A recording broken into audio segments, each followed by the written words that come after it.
Alrighty, you guys asked for it, so here it is. This is going to be the first video I post on this channel, and I'm also going to post it on the main channel. This is the budget Mopar truck thing that I built over a couple years span and ended up selling it to buy a 67 Mustang. So this is September 4th of 2020. So this thing actually sat in that barn you're seeing behind there since like 1995. This engine set when it was pulled out of I think a 75 76 Fury. Now I was told that was a cop car. I don't know 100% sure if that was, but I believe the guy I got it from. I got this engine for labor, basically for doing an engine swap. That was my part of the deal that Dad worked out, and I had my eyes on this engine since like 2018 2019 when the guy walked us back here and was showing us his dad's stuff, and I saw this sitting in the corner of that old barn, and I was like, I have to have that. I knew it was Mopar big block. I didn't know if it was 383, 440, or 400, or any of the other ones, 413s, things like that. I didn't look at the side of the block, but it turned out to be a 76 400, which is what everybody wants to build stroker engines nowadays. They are the best, Mopar big block. So we drug it out of the barn.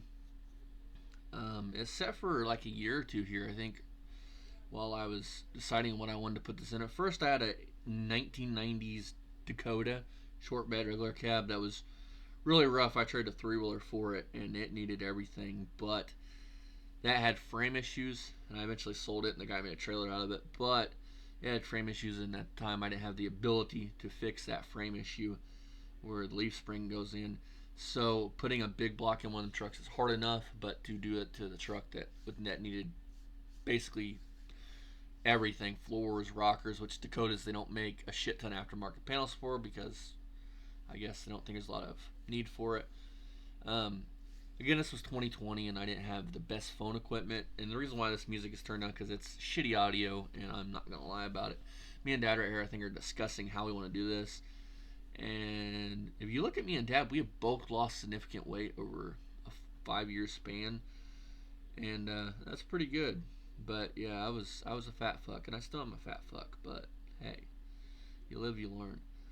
So I'm showing you the barn. That is where that engine's set, right over there. And just, it's sad, but this guy's dad actually worked for the Chrysler plant in like 19, I don't know. I think he started in 70. And worked there until the late 90s, mid 2000s. He had a loader, which parts went to a buddy of mine. I ended up getting a bunch of parts off of it. It went to a buddy of mine, a YouTube friend of mine, and yeah, I mean, this is a 4-barrel. It did have a dual pickup, electronic dual pickup distributor, which I still have. I don't know if I'll ever put that in anything. I just thought that was neat. I've always heard of dual point pickups, something like a Mallory or something, but I've never knew they made an electronic one, which a buddy of mine, I think it's Mopar Nut 62 on here, he had told me that's, I think, came in like the late 70s or something. I can't remember the comment. But yeah, this engine was, it was really, really low mild on the inside, but it had sat for years. I mean, this thing was pulled out in the 90s, I think. 80s or 90s when this thing was pulled out. So it's a relatively new car, but this engine had been sitting longer than I had been alive. So that's pretty good. I mean, I'm just now getting to turn 26, 27 next week. So yeah, this thing at that time was sitting a lot longer, and I had one of them little hyper tough impacts that didn't do shit. But hey, I wanted an electric impact, and now I got Milwaukee's and stuff, and memories with Dad, they're always fun. And I still have the manifolds if anybody's looking for a set of, I think, C-body manifolds. They're really nice shape, not cracked, nothing like that. I've actually painted them, and probably, I don't know, 150, 200 bucks, and you can have them. But yeah, they're just sitting in my shop right now. I think we're taking off the manifolds if I remember right. And these things were full of fucking mouse nest if I remember right. And basically the only thing I cared about was the block. I didn't really give a shit about the crank or anything like that. At the time I probably did, but later you'll find out I didn't give a flying shit about that stuff. So, hope you guys are enjoying the video. I'll see you guys in a little bit. Bye-bye. Well, see you guys in a minute.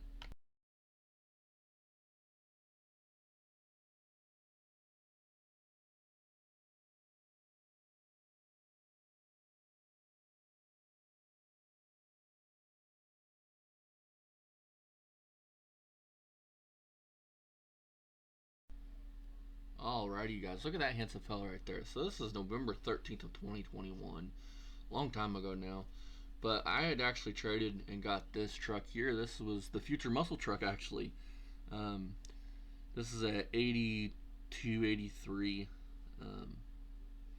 Yeah, a d150. I almost said f150. Ooh.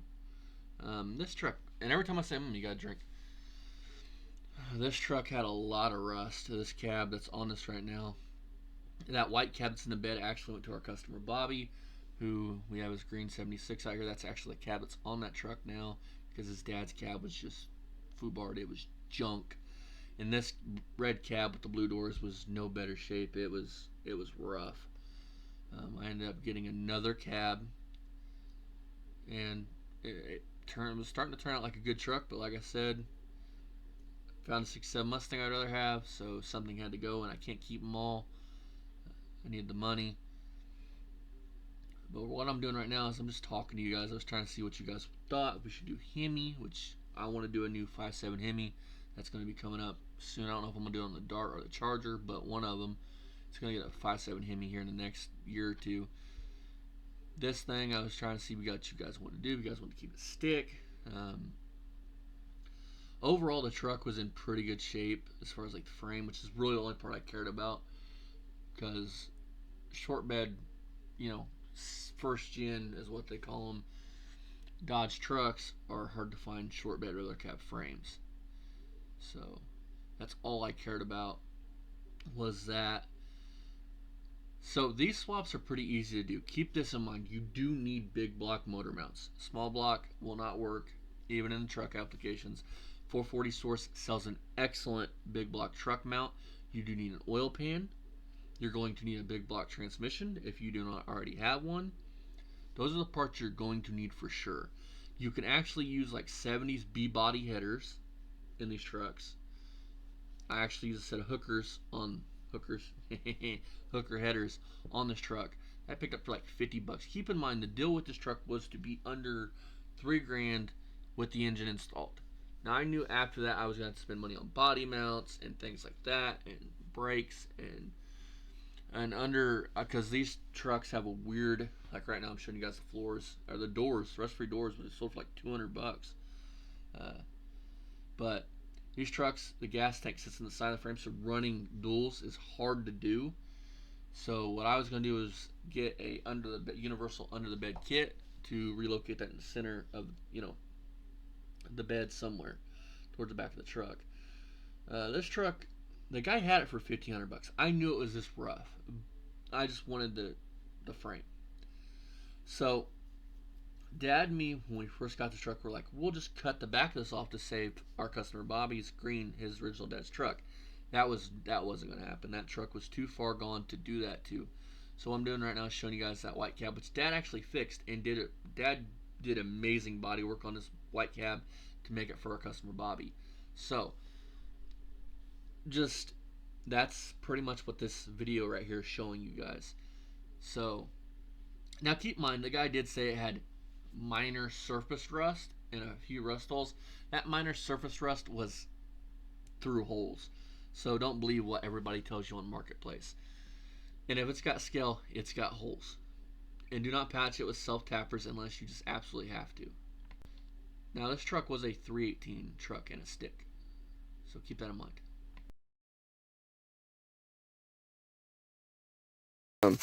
So after putting that video out talking about the engines, are your choices for the D100. We came to the conclusion that people want to see the 400 big block. So I thought I would show you the engine just in case nobody remembers. Squeeze around my Dakota here. This right here is the big block. Oh shit, about fell. Too much shit up here. It sits in this case. It's been sitting here for about a year. This is a cop car 400 out of a, I think, 75 police interceptor. So from what I can find, these engines have upgraded heads, cam, valve springs, a windage tray, high volume oil pump, double roller time chain, which none of that matters because all that has to be changed anyways. I'm probably going to sell these heads because I'm going to go with aluminum. 440 Source sells aluminum heads that look identical to these stock ones, but they supposedly flow a little bit better according to Roadkill. And overall, I want aluminum heads. They're $500 a piece, I do believe, but I think they'll be better. So if anybody wants a set of 400 Mopar cylinder heads, let me find the casting number. If you're interested, I'll type out the casting number, but I'd probably sell these. It's better than just sitting on a shelf. So here's this. Basically, what I'm going to use is the bottom end. I'm not going to use that intake. I'm not going to use that distributor. I'm just going to use the bottom end. Everything else, I'll go through it. Probably dingle ball hone it, just to clean everything up. Do a real cheap build on it. But yeah, do a cheap build on it.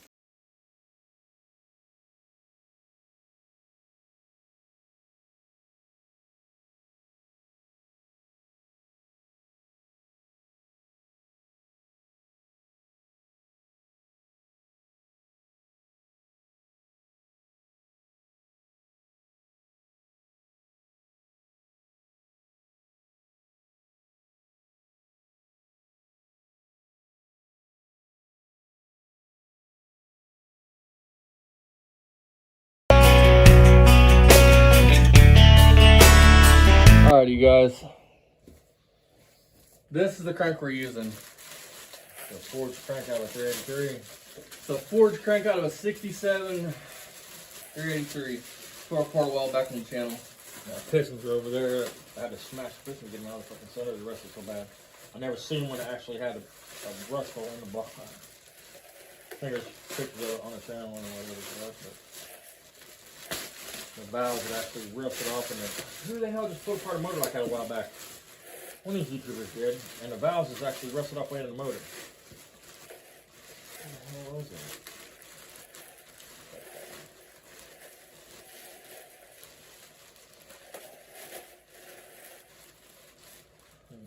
that? Okay.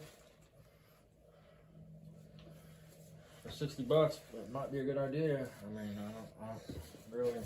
Alrighty, you guys. You guys over here. So we'll take it out and drop it off. So this is pull that bag out when I pick this up. Got it? I'm gonna set it. This is the crank we're gonna be using. I don't really want to set it on the.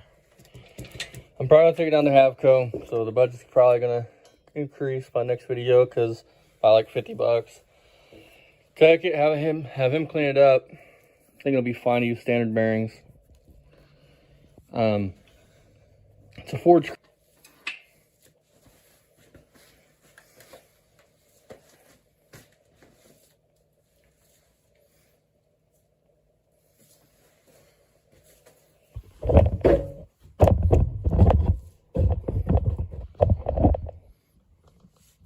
There's definitely some staining in it. But that's what it is, it's staining, it's not. You just see where the ring's set for a long fucking time in that spot right there, but there's nothing that you feel with your hand. I mean, at least not so far.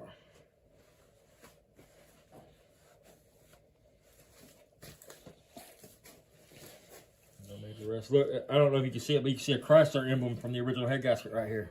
Check this out. Yeah, you guys, let me get y'all stain. Almost done anyways. You see it or not? That's crazy, huh?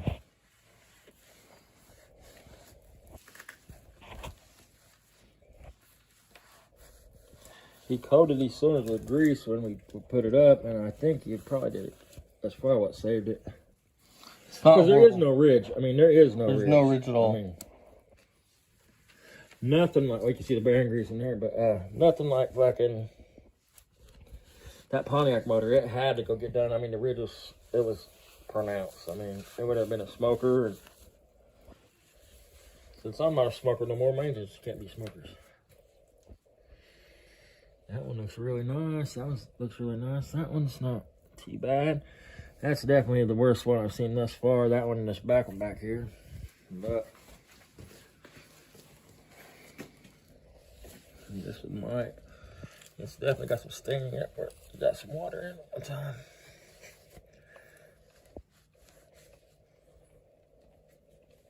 I mean, them rings were stuck in there at one time, but I don't feel it. You don't feel it. You can see where the ring was stuck at, but you don't feel it at all. I mean, I think it'll clean up just fine. I mean, we're not building a fucking... Right now, it's not being high, like high output. No, it's better than stock. If you're just gonna build a stroker motor out of this, which is what it really deserves, you probably wouldn't want to do a 76 block anyway, according to that fucking book I got in there about the swap meet. Supposedly 76 blocks. Now, this is what the book says. Now, I don't mean I'm right. I'm just telling you what I'm reading. It says 76 up blocks really should only go to 30 over unless you fill them. I would probably never take it through. I don't like taking things over 30 over. I'm not a... Except for the Pontiac motor, right? Except for the Pontiac and the 454 I didn't bore out. I came like that. Fine, but I'm just saying. I mean, you wouldn't want to go to 69. Supposedly that pre-76, I'm pretty sure pre-76, which this is a 76 block, but it's made in the 5th month. So it'd be an early 76. Don't know if that matters. Probably not. There's nothing here. Like I said, it's all standard. It was. I mean, yeah, it still shims on it. I mean, you see the cross center over here anywhere? Yep, right there. It was there. Cross center. I mean, the cam bearings look nice. I mean, they're all fucking whacked out. Move your hand. And it looks pretty good. I'm happy with it. That intake staying on it for now, along with that carburetor and that spacer. So that way, everything will function as it should. Alright, you guys. So, told you we were going to pick up some big block parts. $75 for all this. I think there's two sets of those. I'll show you those. I'm not sure what those bumper rest go to. We got a used, but less than 500 miles supposedly on it. Autobrock cam. Rather small. It's not a huge cam. There's specs. But it'll be just fine to get it running for now. And then if I decide to build a stroker or something, got a set of lifters. Got a double roller timing chain. The springs for the cam, and then brand new comp push rods. Slide those out of the bag. Alright, you guys, so I'm getting ready to lap these valves in. I marked one cylinder for one. You know, it's probably number 1 on the engine block. 1 1 1 1, so you can match it all up. Just going sewing through. You put a lapping compound on it. You can put a drill on this. They say I like doing it the hand method, you know. So bring goes back when it's lapped in. Alrighty, guys, some of these holes have like a little bit of gunk in them. So the holes, I like using these little, I call them rifle brushes, because that's what I've used my whole life to clean guns and rifles and pistols and so on. They're just these little brushes. Usually a rifle brush is a lot longer, so I call them a rifle brush. They call them an engine brush. Same principle, same thing, but basically I'm just going to try to find one that fits this hole. And all it's going to do is clean them threads to where you can see them again. Because it's got a bunch of gunk in some of these. There was still a bunch of old gasket on this from when we popped the original valve covers off of it. The head's still going to need a really good cleaning, but it's getting there. And again, here's the casting number if anybody wants to run it. I'm going to grab my pen light so you guys can see. This looks like it's 4006452 casting number. Alright, you guys, we're at the point we're going to start assembling these heads. That's actually all the spray that I've used off of these to clean these. You got these little valve, these are your valve seals. They come in a package like this usually. So there are things they just push over things. These are factory ones. Some of them you have to have like a little, you can use a socket, but some of them have to be installed. You might have to cut this down depending on lift and all that crap. But stock stuff, you don't have to do that. So I'm gonna bring you guys back when I've got valve springs on them. Alrighty, guys, I gotta repaint this head, but it's assembled. It's clean, assembled. I gotta repaint the head though, like I said. Oh yeah. So alrighty, guys, I want to show you guys this. This thing right here is in a crossover, but I think it's your exhaust crossover. But look how much black shit came out of that other head right there. Now look how much shit's probably gonna come out of this head. This thing was plugged full. Now this on a performance car will get capped over. They have like little plugs you put in there. You can weld them up, but just a plug, just in case somebody ever gets these heads and wants to redo them. I'll run a drill through here. I want to clean that up as best as possible because, well, you're here, and I want that plug to fit nice in there. I don't want it to be, you want that plug to fit nice in there. That's my point of cleaning it up. Plus, I hate grease. I hate carbon, which is what I think that is. I think it's more carbon than grease. So I'm gonna get the busting down head number 2. Now I'm pretty sure that these heads are just small heads. I'm pretty sure they're just 1976 junk, but I don't know for sure. So if somebody wants to run numbers on it, let me know. I'm assuming they're small junk, so they're probably not gonna make a ton of power. If we ever do upgrade this engine like I plan to, we'll get some like Speedmaster aluminum heads or something for it. And in the future, all the ports, like, I'm pretty sure you can probably do some of these heads. Now, if somebody's a Mopar expert and knows that casting number I just shown and knows if it's any good, drop it in the comments. I'd like to know. I don't know. I would imagine, yeah, look. Just a pile of burnt carbon on there. Now, I'm going to run through the water. Something I like to do is, like I said, get you what I call a rifle brush, which is that right there. Some Harbor Freight, they call them engine brushes at Harbor Freight, but I've been around guns my whole life. My grandpa started me on cleaning guns when I was like 7, 8. So we called them rifle brushes, is what we called them. And that's technically what I call that, is a rifle brush. But they call them an engine brush at Harbor Freight. It comes in a kit. You can buy them in varying lengths. I like the short ones you can put on a drill. And then I like to run through each thread hole, wherever you're going to have a bolt in it. I like to clean those threads out. That way, when you're assembling the engine, everything goes together smooth. You don't cross thread anything. You don't get some dirt in the threads, and yeah, bad things happen. Also, run it through every coolant passage of your engine. I don't care so much if the engine's brand new, freshly from a machine shop, especially then. Like that one right there, that 400 Pontiac, we ran through the oil galleys and the coolant passages because the shit they use to bore them blocks is very abrasive. And you want to get all that out of the block. Bad things happen if abrasive compounds get in your oil. Keep in mind your oil, that's on the screen. Your oil is what circulates through these things and makes all these parts work harmoniously. So if you have anything like valve lapping compound, any kind of abrasive compound in the shit, it's just gonna eat your engine alive. So clean is the best thing to do. I know it looks like I'm working in a dirty, which I am, a dirty pull-borne, but you can still be clean at doing this. Just make sure your parts are clean.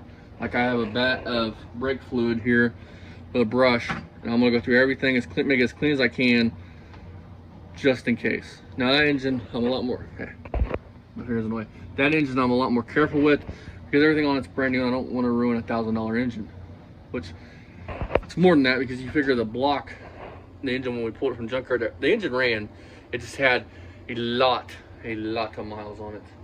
And some asshole fucked up the heads when they drilled it in the car and just drilled right through into a water passage. Yes, I am dirty. I know. I've been out here working. My hands are dirty from all this freaking valve lapping compound, and just, I hate grease. Like, my hands are greasy right now. This makes me, I don't like it. I don't have gloves to put on. Plus, if I had gloves, I probably wouldn't do it. But the key word is here, make sure as much of your engine is clean. Run through the oil passages if you feel like putting new freeze plugs in, which is probably a good idea. I am not going to do that at all. I'm not going to run through the coolant passages on this engine because here's why. This engine is a low buck engine. The build's low buck, and I want to save every penny I can. Now, is it the right thing to do? No, not at all. Now, will this bite me in the ass? Probably, but it'll get the engine done, and if I have to do this later down the road, we will replace freeze plugs. Same with the flat tappet cam. Will that bite me in the ass? Probably. Will I be at the Mopar swap meet in Indy, probably looking for a big block cam and roller lifters. Probably, but you gotta try it at least once. And if I fell at it, I fell at it, and you guys can laugh at me. But I want to do it at least once. And then this type of stuff's going out. I mean, engines nowadays have hydraulic rollers on them. This flat tappet stuff's going out of style. I want to do it at least once and try it. And if it works, hey, it works. If it don't, it don't. I've seen guys on here, what's his name? I can't think of his name. He runs a shop in Canada, not DD Speed Shop. Nick, from Nick's Garage. I think, if I remember right, he fills his engines a little bit more with oil when he breaks them in. I'm gonna have to go back and make sure, and if not, I'll edit this out. But I think that he says that he adds extra oil to it, like a quart or two, and he soaks the lifters. Now, a lot of people say you don't need to soak your lifters. Here's the deal. You are messing with a flat tappet engine. These things are notorious for going bad, for wiping out. So even though you don't really need to, you probably should do it to give your engine every bit of chance to live. And that's what I want, every bit of chance to live. There's something called a ZDDP additive, which we'll have to buy and put in both these engines because they both are flat tappets. Roller cams, you don't need that. ZDDP is an ingredient that they took out of oil for Cadillac converters. They took that ZDDP out of oil because it was fucking with Cadillac converters when they came out. So it wasn't to make it cheaper, or for some people said, Google it. It was because of Cadillac converters. It was fucking up your Cadillac converters on these cars when they came out with Cadillac converters. So that's why they took it out. You have to add it back into these engines to help that flat tappet cam live. These engines need that stuff. Now, some people I've heard on here say, oh, you don't need to do that stuff. You don't need to like soak your lifters. ZDDP was for, so the oil industry should get off cheaper. Well, here's the thing with that. How are they getting off cheaper when it's naturally found in oil and they have to take it out of said oil? How are they getting off cheaper? They're have to spend more time pulling it out of the oil than they are just throwing it in a barrel and being done. So people that say that, their logic's kind of flawed because, again, how are they getting off cheaper? And if somebody knows in the comments how they get off cheaper, drop it down there, because I'd like to hear your guys' opinion on that. So we're gonna give this thing every chance we can to live. You told him I fired you this summer? Yeah, he fired me. Joke's on him, he can't do shit without me, so. Yeah, I agree. You keep me alive, son. You're cute. Would you say I'm the best son in the world?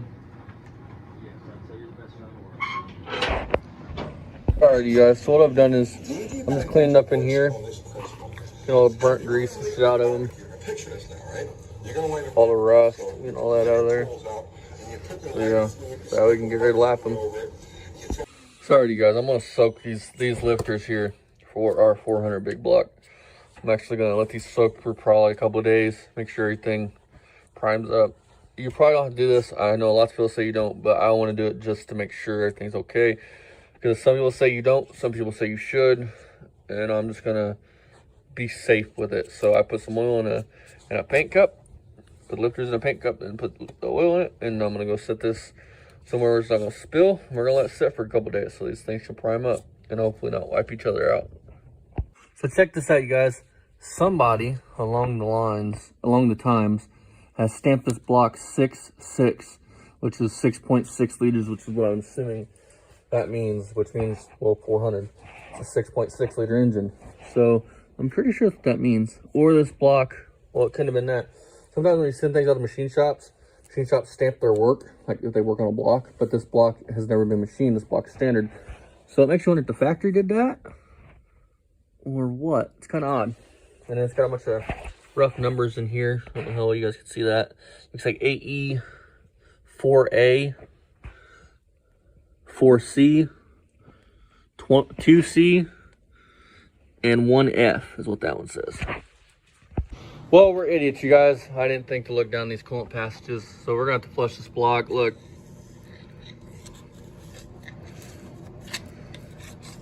Good thing I looked down in this before we assembled it. That needs to be flushed. So I've been busy working on other things, so. pretty bad. So I'm gonna, yeah, this is buy freeze plugs and flush this out with power washer and just reconnect up the boards after we're done. Yeah, she definitely would have ran hot, that's for sure. This one coolant passage here, this one here, was plugged almost solid. So yeah. It's not paper, that is bad, bro. Howdy you guys, welcome back to Foreman's Tool Shop.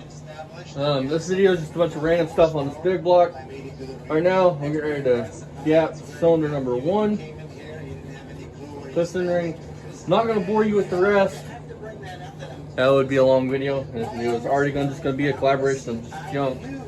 This video, this engine, we will be building on a live here in, I don't know when. I'll do a short with a caption live stream time and date when we put this together. I like that you guys notice probably this red stuff in these cylinders. This is actually bearing grease, high coat. Like I pressure washed this because I had to get all this stuff out and I already honed these cylinders. So I use bearing grease if I'm going to store an engine that's a block or even an engine. Put bearing grease in there, it protects everything. And I haven't had no rust pop through. Is it the right way? No. Is it the poor man's speed shop way? Yes. Do it that as you will. We are not experts. This is for entertainment, you know. If it fucks up and it doesn't work, then hey, we fix it. Alrighty, you guys. So I just did this ring here.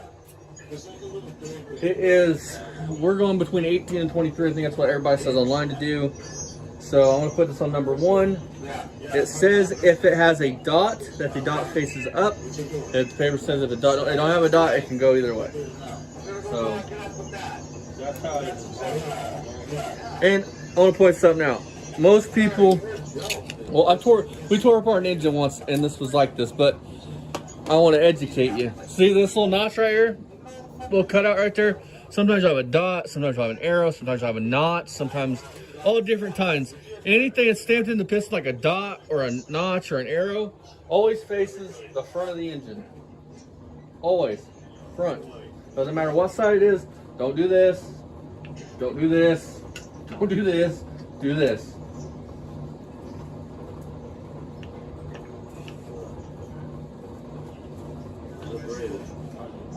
So, I'm not going to bore you guys. I'll do the next one. And if then we have to do some grinding, I'll tell you. But other than that, what I do is I take the ring, put it in the cylinder, like so. They sell a fancy tool to do this, like a really fancy tool. But when you're putting the head gasket on a YZ, don't forget to grease your rubbers. Don't forget to grease your rubbers when you're putting on YZ rubbers. O-rings on a couple of All right, so what I do, I use the piston to straighten everything up, like so. And then you grab your filler gauges. We have one that's apart. Grab your filler gauges, go in between, and if it's too tight of a tolerance, grind it to whatever they say until it fits. But you got the right letters out. That's a good fucking. Because you want your gap to fit. You want your long thing to fit in your gap. So bring us back where we're putting the second ring in. All right, you guys. So now we're going to install this ring. Top ring. So here's what I do. I like using this handy dandy tool. Don't spread it too far, you'll break them. Dad actually likes rolling on by hand. It's all preference.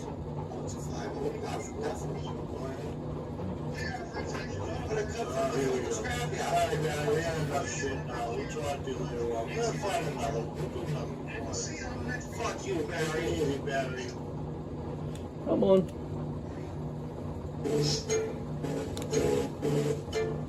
Yeah, just like so. Now we'll go on to the second one. And then when you here, I'll pause this. When you install rings, you clock them. So you put one here, you want the opposite one to face the opposite way. Same with your oil rings. You want the gaps facing different directions. That way the combustion thingies don't leak out the thingies and cause bad things to happen.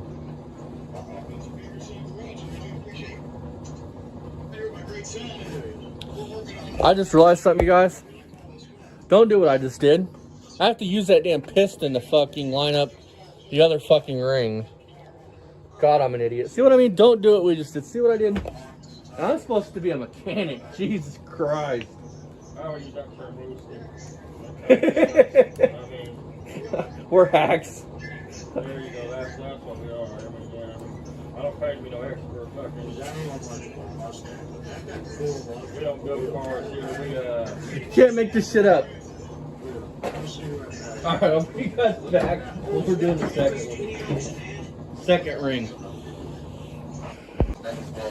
Alright, rings in there.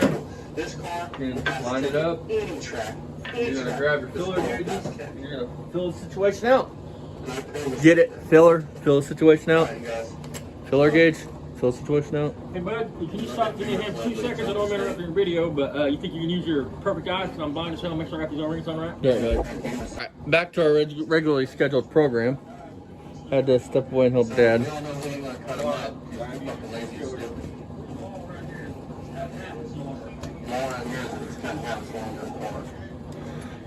Damn. 18,000. I got 18,000 in my hand. The man shows real work. I mean, literally, he shows real work. Look, he's got his fucking 18,000 fits in there. Let's go up. So I know if we're right, and this is a 20,000, so we're. You got the rubber over there, mallet? I got it. 20,000 fits. Let's see here. I don't know that car. 21,000. Yep, that's right in spec. Hey, look, there's a no paint car. That's not a painted. Really, anything from 18 to 23 would be in spec, from what I'm understanding them right. That one is just a smidge over 18. Howdy, Poor Man Speed Shop fam. I wanted to tell you guys something. Don't think for 1 second that this is going to be a quick process. This is going to be a pain in the ass process. It takes serious time. And if you're doing it, you might as well sit down and put some music on or TV on like I got going in the background and just jam out and do it. You're going to spend, you know, at most maybe 30, 40, 50 minutes on it. If you're really good and there's a couple people going, maybe not that long, but I'm kind of new to gapping rings, so it takes me a little bit of a while to do it, just like it takes the rest of you guys to do it. Right here I fumble a little bit and still getting used to the camera even 3 years later, so I hope you guys are enjoying the video. I'm showing you right here, it has a dot. That dot always goes up no matter what. Always put that dot up. Otherwise the bad things happen. But yeah, I just hope you guys enjoy the video. See you guys here in a minute when I get back to talking.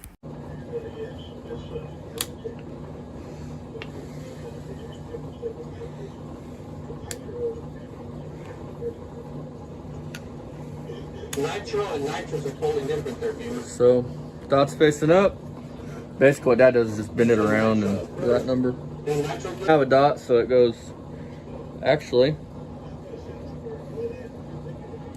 upon further inspection, again, I'm an idiot.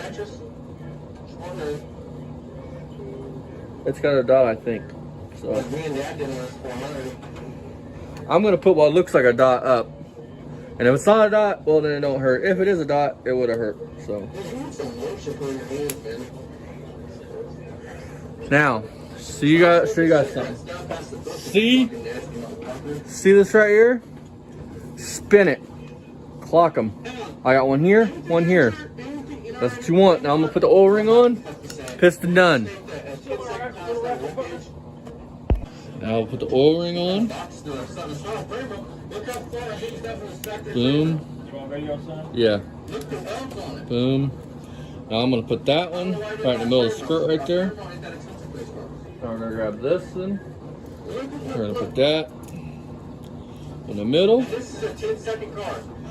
Hang on a minute. Sometimes they're a pain in the ass to do. How well I'm showing. Not very good with showing stuff on camera like this with the ones in my hand. Alright, you guys, he's gonna pull out this blaster, okay? My first quad that I learned how to ride clutch on was a blaster. It was really nicer than that looking crap. This is a chick or a beginner's quad. Somebody like him that's supposed to be riding should have more experience to have something like else. He talks about it like it's a YFZ 450 or a fucking LGZ 400, a 6-inch adapter, or a band chance, not. Now, would I take one? And would I ride one? Yes. But he fucking acts like it's a race, like a real, like, race quad. It's not. He can't even spin the fucker around. Yeah, it's a race quad if you're somebody, like a chick or a beginner. Yeah, it's not as like you do jumps or anything like that. You can't even slide around. I can. Alright, so you're going to put this ring in first, then this ring here. I did on that one, not. You're going to put this ring on top.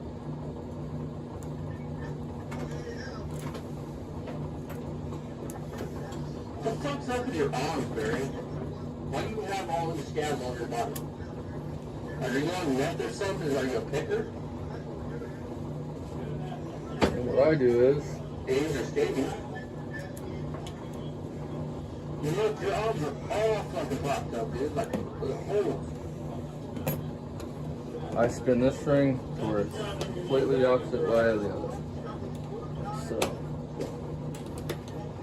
And that's one piston done. Not gonna bore you guys with the rest of them. Simple shit. Simple, even a 15-year-old can do it. Alrighty, guys. I left this in here just so you guys that I'm human. I make mistakes. I'm like everybody else.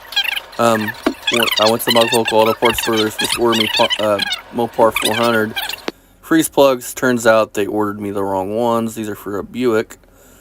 And you see I struggle for a minute because it shouldn't be that damn hard to get it to seat in the hole. And I start looking around thinking maybe because you usually have different sizes freeze plugs. And this one you do too, but long story short, this is one of the reasons why I don't like using AutoZone. Because the young kids at AutoZone don't know their ass from a hole in the ground. You even tell them, you know, Plymouth Fury, which is what this car came out of. And somehow they misconstrued Fury for something that I guess a Buick would add. Because there's no way they fit. I struggled for a good, I don't know, 5 minutes, 10 minutes to get a seat in there. And they should not be this difficult to put in. They should just kind of slide in. And you really want to put sealant on them. I don't, but you should put sealant on the outside of the freeze plug. Some people say you don't. Some people say you do. It's all a matter of opinion. I probably would. I don't have any. That's why I wasn't going to. And my impatient ass couldn't wait to do this. I'm really only holding off to putting the bottom rotating assembly in because I know a lot of you guys want to see a live stream of it. And I think that'd be cool to do. But I really I need to fiddle with it. I got tired of it just standing in the corner collecting dust. And I really want to get that truck done so I can focus on Gramps, the 1963 Plymouth Valiant V200. I need this engine out of the way and back in that truck so that way I can get Gramps' engine in here and start ordering parts for it and getting it assembled. So, yeah, I fiddle far around with this for a good 15 minutes, you guys. Laugh at me. I'm an idiot. You think by now I would know that, hey, this is not the way it goes. But, hey, this is part of car building. You know, you expect the guy to get you the right parts. And, yeah, they didn't. We usually use O'Reilly's, and I think that's probably where I'm going to go next to see if they can get them. Because I know I can at least, they got some guys there that are actually knowledgeable. AutoZone around here, kids don't know what the fuck they're doing or talking about. So, I don't know. I fiddle far around with this. Jesus Christ. I'm going to cut this short, you guys. But, yeah, this just shows that we're human. We're all stupid. I'm trying to fit a square peg into a round hole. I'd rather be fucking Captain Hook than Barry. Alrighty, guys. So those fucking freeze plugs, can't make us up, are for a fucking Buick. So they're not going to work in there. I got to take it back to the parts store. But we are going to install this beauty here. This is the Elder Brock. Very small, very weak cam.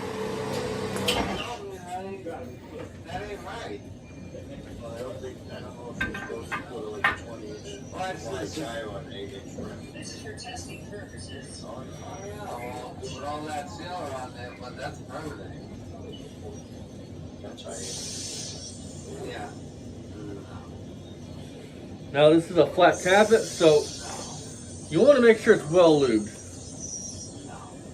What do you think he does? Throws it aside to. Well, what happens when it ain't?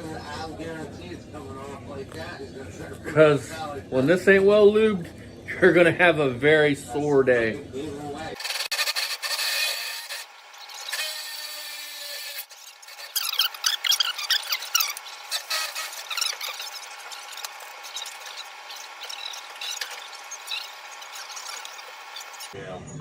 Alrighty guys, cam's installed, lubed up.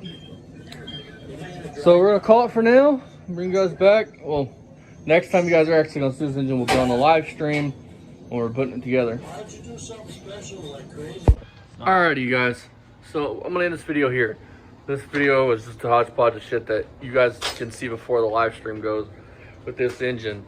So I don't know when exactly we'll do a live stream. I'll do a short with a date and a time, letting you guys know so you guys can tune in. Hopefully you guys enjoyed so far. It's done. It's getting ready to be stuck in the car, and then I can get Gramps' slant 6 in here and start building that out. I know slant 6 tons of you want to watch that. Dad is thrilled to be building a slant 6. Like, that's his favorite engine of all time.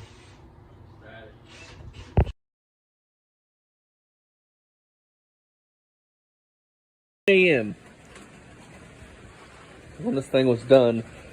So let's get into this. Put you guys on time lapse and watch us assemble this thing. Long time waiting, ready to get this thing built and in that truck.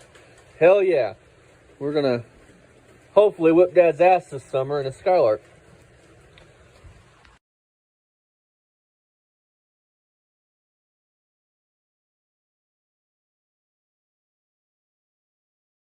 Alrighty, fellows. So, don't know how well you guys can see it. We plastic gauged all these off camera, of course. Nobody wants to see that shit. Let that keep swinging. So Dad's gonna clean the crank up after he makes sure that everything's on spec. Yank the crank out, put a lube on it, slap it back in there, and start slamming pistons in and slap an oil pan on it, timing cover on it, heads on it, and get this thing built out. You guys will be back. Alrighty, you guys, pistons are going in.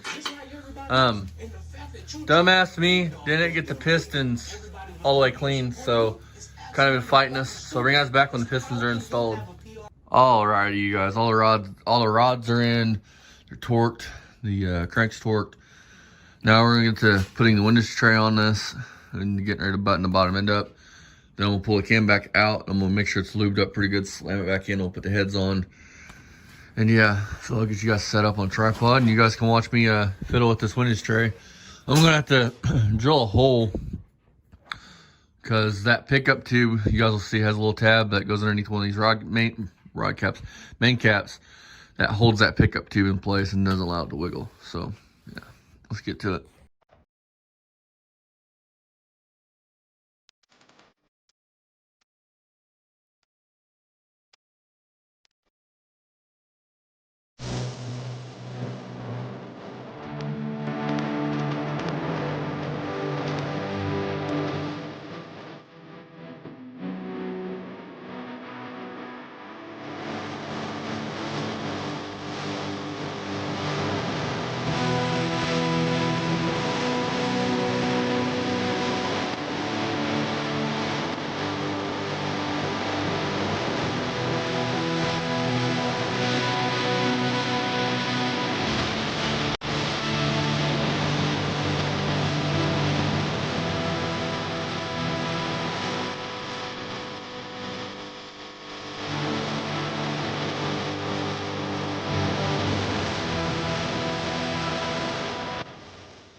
Alrighty, you guys. So, head gasket's on.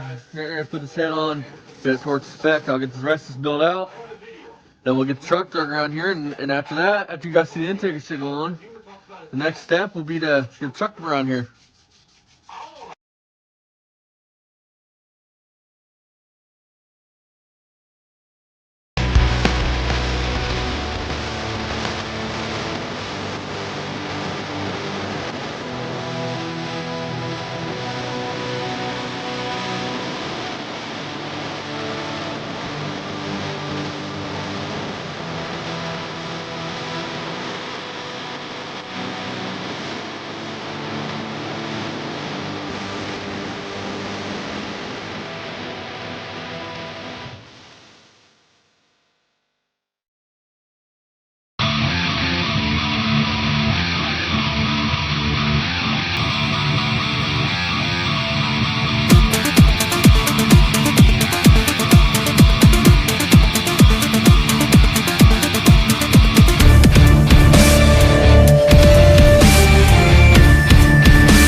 Alrighty, you guys, valve covers are on.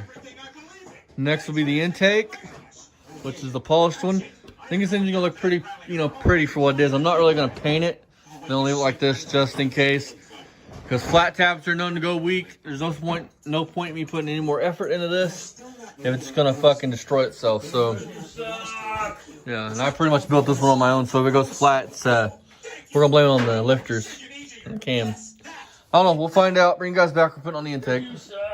Alrighty folks, never mind the mess on the workbench. Just want to take a quick minute. And these. So you can reuse these. You can buy the gaskets, which I have right here. Problem is, mine is shot. So that is gonna in the junk pile. I went and bought a new one, which is right here. Which will look better on there anyways, I guess. I just didn't want to spend the $30. And don't be like Austin and open your gasket kits before you're ready to build the engine, because you lose things like water pump gaskets and other gaskets, and then you're stuck looking for 3 hours for gaskets. So don't be like me. Don't open your gaskets till you're ready to assemble the engine, no matter how tempting it is that you want to see everything that's in it. Just don't do it. Don't be a dumbass. Yeah, don't be a dumbass. So bring you guys back and put on the intake.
Next thing I'm gonna do, you guys, put on the intake, or not the intake, mine's elsewhere. Put the water pump on. Alright, you guys, that is the end of this week's video. Excuse me. Check back next week for the conclusion of this video. Will we throw a wrench through the window of the Dodge because the engine turns out to be junk? Maybe. Will it run and I'll be super happy? Will we not get there at all? Will we lose? Will we fall? I don't know. Tell a friend about Poor Man Speed Shop. Don't forget to like, comment, share, subscribe. Thank you guys for over 800 subs. Really appreciate that. Let's get our views up there. And from now on, expect a video every Friday between 8 and midnight, maybe later, depending on when I get in. So for sure, it'll be there by Saturday morning for you to enjoy. See you guys next time. Bye-bye. We're getting ready to put this engine in this thing. Check this out. So apparently these engine stands ain't rated for a big block Chrysler. I've never seen that happen. Alrighty, you guys, so welcome back to the channel. So it's windy as fuck. You guys can see it's pretty bad out there. So you guys are gonna be on time lapse to put this thing in the truck, but we had to run to O'Reilly's in Advance. Front seal, which you can take now. Transmission mount. This was what, 10 bucks? 10 bucks. I mean, front still costs more than that. It's a transmission thing. Alright, keep in mind it's windy, guys.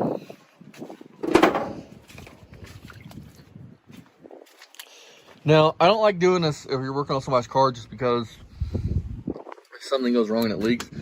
But I don't mind wasting my money.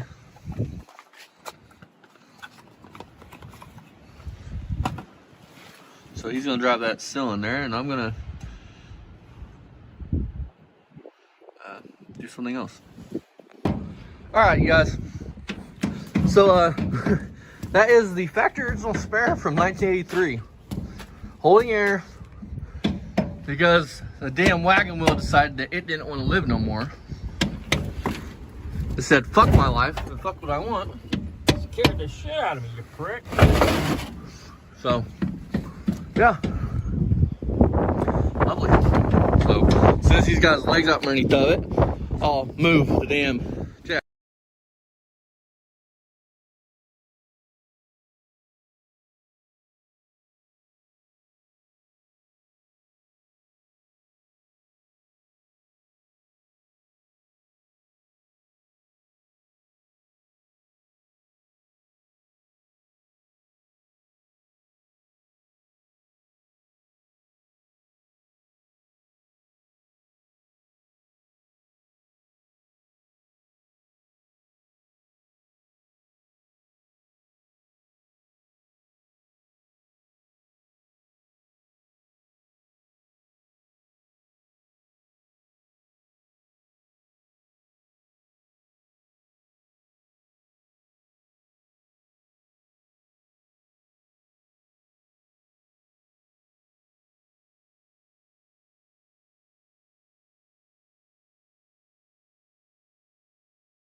The non-lethal self-defense platform, lightweight and simple to use. It uses an easy-to-load 5-round magazine and is powered by an 8-gram CO2 cartridge.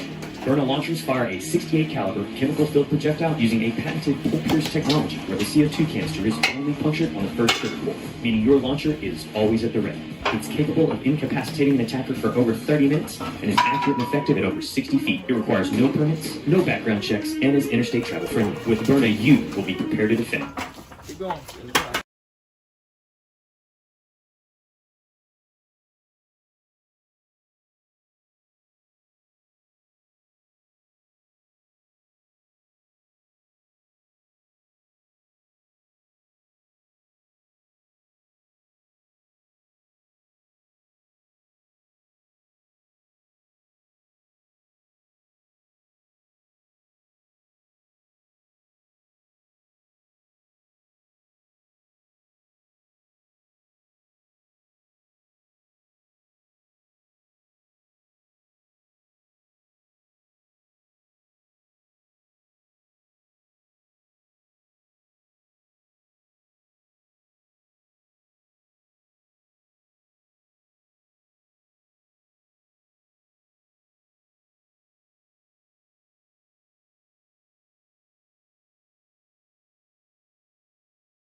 Alrighty, folks, this is where it's gonna stay for tonight.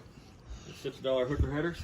Yeah, part number's right here, 5101. I'm gonna insert a picture of sure. I think it was 30. I think the guy wanted 60. The swap meet was about over. We went back over and asked him. He's like, I'll take $30 for it. Yeah, so now everything I own. I mean, I do love. If you guys are gonna buy headers, they're expensive, and don't buy them for A bodies, but hooker headers is my favorite brand. Just because I like to say I got a hooker under my hood. If you want to put a fucking, unless you want to buy Doak's headers, there's not many options for anybody. You got hooker. Alrighty, you guys. I found my pulleys, and yes, there's a big difference between that pulley and that pulley. Just a huge difference. So get this painted and get it put back on the car, and I think we got pulleys finally. Alrighty, you guys. So we're gonna prime this. It's dark. I'll bring you guys back. We're putting headers on when it's daylight. But there's our new Sunpro gauge copper line I had laying around. We like these copper lines. You know, we love these copper lines. And yeah. Alrighty, guys. Brand new body mounts are on. Figured I'd take you away from your originally scheduled engine install to show you this. Brand new. So this thing should ride like a dream. half of it's pour 15, as you guys can see. I still gotta do the back half, but once we replace the bed, I'll do that. So yeah, it goes back to installing headers. Alrighty, you guys, so this header was actually split away from the flange here, and Dad actually welded that up, and it looks pretty good if I do say so myself. So not bad. We ran out of gas, so I had to go flux core on it, and it seemed to work just fine. So yeah. Alrighty, guys, so Dad's got a clearance right there for that header tube to fit. I got no power, buddy. I mean, this is fucking shit up. Right there. Alrighty, you guys. So, dropped my fucking pin light. I try to get everything set up here. So, you guys, I foobarred the fuck out of myself. Basically, I screwed myself. So, I broke that bolt right there off inside the head. The manifold bolt, header bolt, whatever you want to call that bolt. Broke it off in there. Dad cannot get it to come out. So here's the deal. Here's the deal. If that leaks really bad and I can't stomach it, we'll break in a cam. That's happening regardless. That way I know now. Because if it eats stuff alive, I'll just pull the engine back out and we'll re-go through it. But if it leaks, after it breaks in, it leaks horribly bad, I will buy a head gasket. I'll pull that head off. I'll take it to our machine shop because he just fixed Dad's Pontiac head for $100 and he can fix that. And then, but yeah. So I'm gonna get this other header put on so I can get plugs in it so it's not sitting here fully uncovered. And then the brake will be coming here real soon. Any comments, Dad?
the gate attendant. So, Dad, you want to explain to the beautiful people what I did earlier that might have fucked me? So yeah, I broke the on the same cylinder. There's really no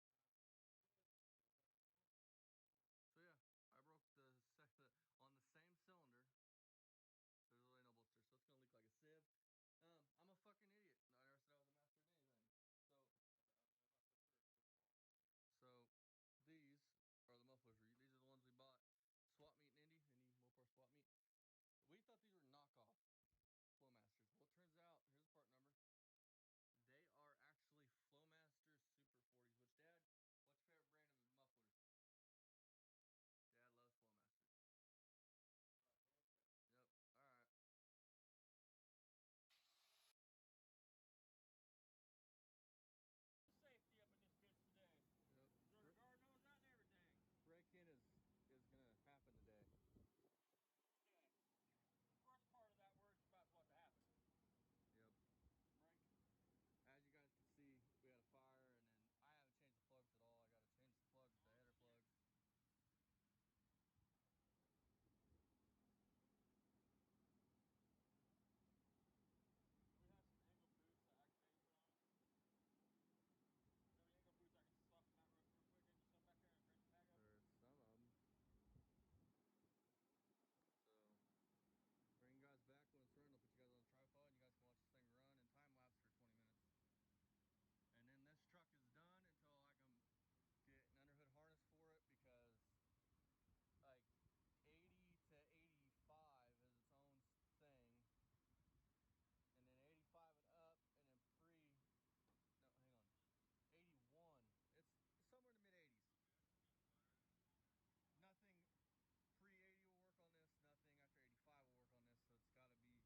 Alrighty, fellas, I figured I'd do a walk around this truck real quick. This truck is for sale if any of you guys are interested. $1,500 takes it.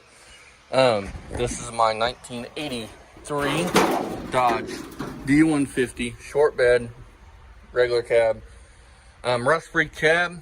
Well, 99% rust-free cab, rust-free fenders, rust-free core support, big block 400 that me and the old man built.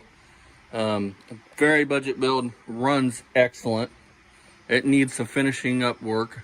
This whole truck, this is a project. But a big block Mopar is worth, just the engine and transmission is worth $1,500.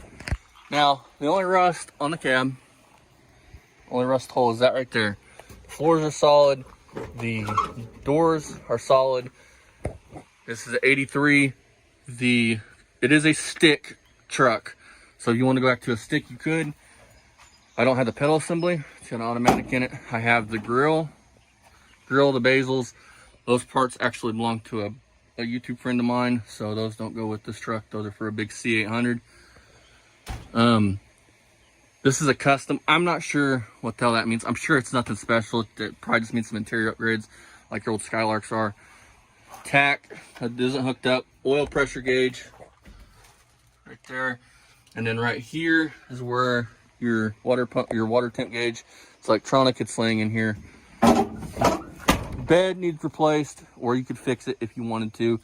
It has 2.5-inch Flowmasters to right here. Hooker headers. Small Elderbrock cam. Basically bone stock 400. Has a forged crank out of a 383, out of a 67 Chrysler Newport, something like that. 727 out of the same car. Torque Flight. I think it's an 8. It's not 8 1/4. What's the stock Randall ones? The hell are they? 8 1/4? Yeah, 8 1/4, I think. No tail lights, no rear bumper, front bumper's right there. All this crap gets cleaned out of it. Some parts in here. So frame is good. Frame is in excellent condition. So with that being said, if you so wanted to, you could finish this truck up and have a decent truck drive shaft. I have a drive shaft that should work. It needs a yoke. It's underneath all that shit. Door panels are back there. Again, same rust-free crap. But could be a really decent truck for somebody. I was gonna finish this up. I'll spin you guys the camera around. So let's walk over to the Corvette and talk. So as you guys know, I went and picked up a Slant 6 for Project Gramps, the 63 Plymouth Valiant V200, which again, nothing special. It's not like a GS. It's just a V200 was just a small trim package. Now, the guy who owned, he is the second owner of this. See, the guy I got it from is the second. Well, technically I'm the second owner. He bought to flip it, so you could say he's the second owner. I'm the third owner. However you want to say it. The guy I bought this car off of, he's a Mopar guy, and he's a great guy. I mean, awesome guy, honest. Not very many people you find anymore selling shit on Facebook that are honest, but this guy is. Now, the guy that had that car has a 67 Ford Mustang, as I'm gonna call it, because it's rusty, it's crusty, and it's dusty. But for those of you that don't know, the 64 to 66, I think somebody told me on the other channel, your first gen, I'm not a big fan of. They don't look muscle car-y enough. You know, they don't look mean enough. But Ford in 1967 introduced their new body style, which looks mean. Now everybody likes the 70, they're 69 to 70, which are great looking cars. They're iconic cars. They're awesome cars, and they are beautiful. I don't care if it's a coupe or a fastback or a Mach 1 or a Mach 9. I don't care. It's a fastback. It's cool. I'll say it. It's cool. But 67 and 68 fastbacks and coupes are my favorite year. There's something about them. They look mean. They look tough. So instead of just hoarding all my cars and just keeping them forever, I don't need fucking 86 cars by the time I'm 61 and dying. I don't need that. So why not let somebody get a chance to pick up this truck, finish it the way they want to finish it. I was going to do an in-bed tank, so under-bed tank. So you guys will need a new tank because that one's gone. I know where there is a bed at for this truck that's fairly rust-free. I think they said $250 for the complete bed. I just haven't got to it yet. $1,500 takes that truck. I have not ran it since the break-in, but break-in went fine. It runs. I could probably start it right now if I wanted to. But for those of you that don't know, that's why that truck's going bye-bye.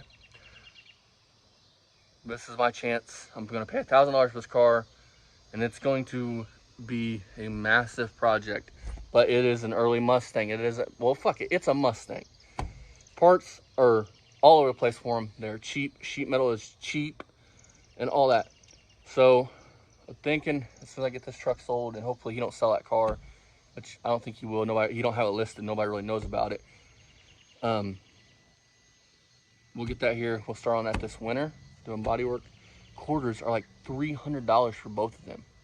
Now it's an extra it's like $600 shipped, but for quarters, to me, that's cheap for both. Floor pan, front to back, the parts are just cheap.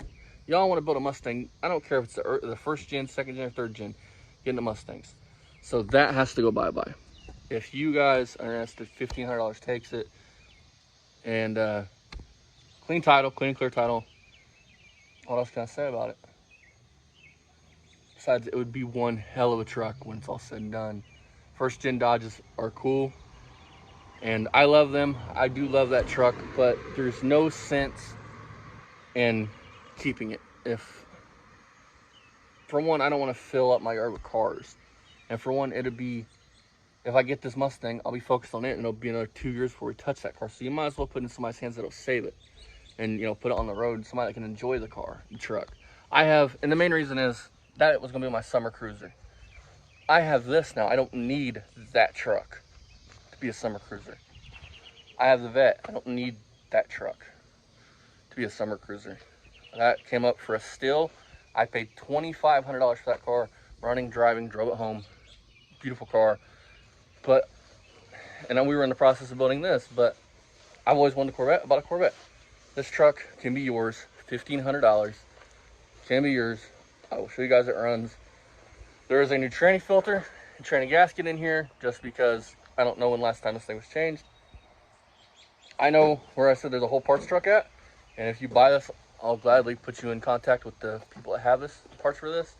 They have every part you think of, bumpers, bed, anything you can think of.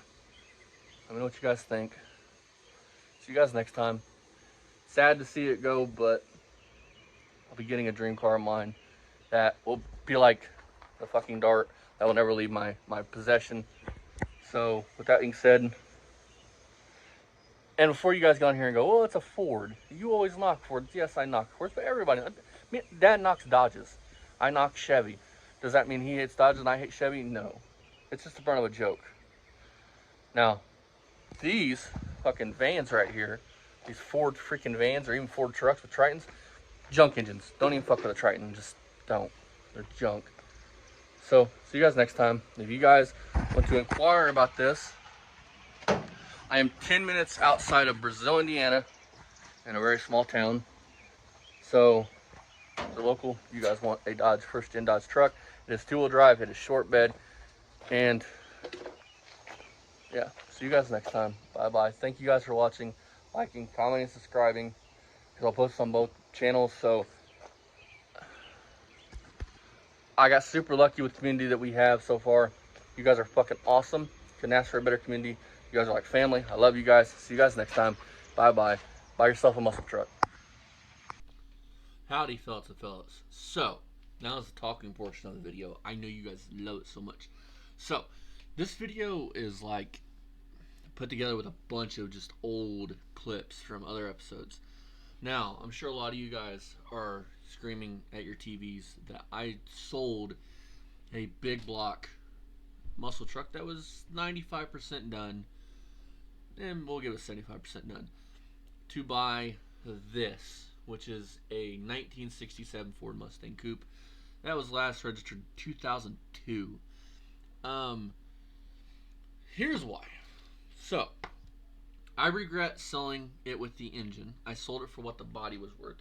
I should have kept the engine looking back because I have the Charger now, which I could really use that engine.